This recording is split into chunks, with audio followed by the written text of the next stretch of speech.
Hello everyone, in this video we are going to see WhatsApp Cloud API calling. Recently WhatsApp has enabled the WhatsApp Cloud API calling via APIs.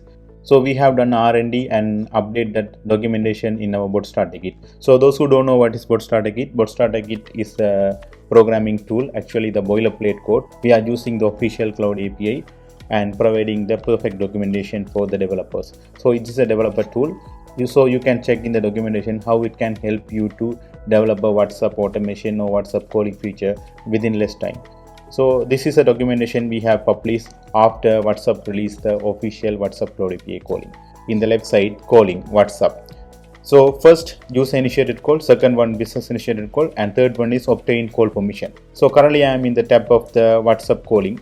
So here you can able to see the introduction and the video is coming soon, right? Because exact same video currently we are making. So I just directly go to the content. WhatsApp business calling API allow you to use voice over internet protocol. We are calling as a VoIP, so voice over IP, and make and receive call with the WhatsApp users. The Cloud API provides two distinct paths for initiating calls. One is user initiated and second one business initiated call. These are the prerequisites to enable the WhatsApp Cloud API calling. The first one, your business phone number must be in the messaging tier of at least 1000 messages. And the second one, enabling calling feature on your WhatsApp phone number. And third one, subscribing app your calls webhook field to receive notification. We have mentioned this is not needed for the SIP, so we will come to this one later. And the fourth one, your app need to WhatsApp business messaging permission for the business number. And the final one, the basic understanding of WebRTC and socket.io is needed. So here we have mentioned how we can go to that and set up this one. So I'm going to the API setup page. I'm not going to spend too much time on how to set up it because I already have done that one. So I just directly go to that bottom. You can able to see step 3 and step 5. So better to open this WhatsApp manager in the new tab. I right click, open in the new tab. So this is a WhatsApp manager overview page. So I'm going to expand one of the number here. So this is the number I'm going to use in this demo. So I just click open. The status and the quality rating, this is 5. So I just can click the settings, and after that you can able to see right side more.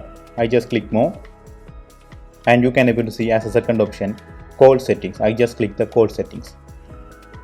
So in the call settings you can able to see the exact screenshot we have mentioned in this documentation. Allow voice calls, and you can able to see second one, allow people to request call back for your missed calls, and third one, display call buttons. WhatsApp manager phone number page, and I'm going to enable this one, and I'm going to enable this one as well. So the 3 option has been enabled. So now I'm going to this documentation. So as per the documentation, you guys see subscribe your app to the calls webhook field, because then only you can able to receive notification.